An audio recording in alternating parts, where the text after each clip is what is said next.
চরম অন্যায় করল। এক ম্যাচ কম খেলেও সমান উইকেট নিয়েও পার্পেল ক্যাপ দেওয়া হলো না মোস্তাফিজুর রহমানকে। মোস্তাফিজের বল খেলা খুব কঠিন, ম্যাচ হেরে একই বলল হেনরিক ক্লাসেন।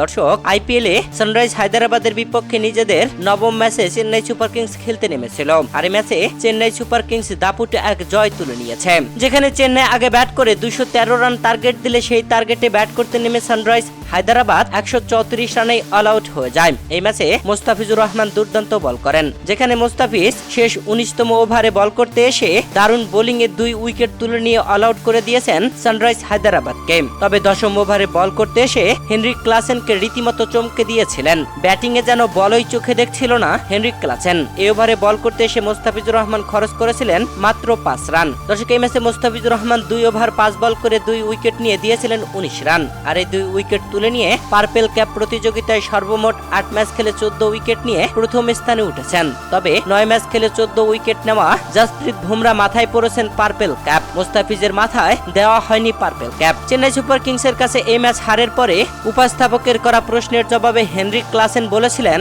টার্গেটটা খুব বড় ছিল না, আমরা যেভাবে খেলে আসছিলাম তাতে এই ম্যাচটা আমাদেরই হাতে ছিল। তবে এদিন আমরা চেন্নাইয়ের বোলারদের বিপক্ষে কেউ ব্যাট হাতে জ্বলে উঠতে পারেনি।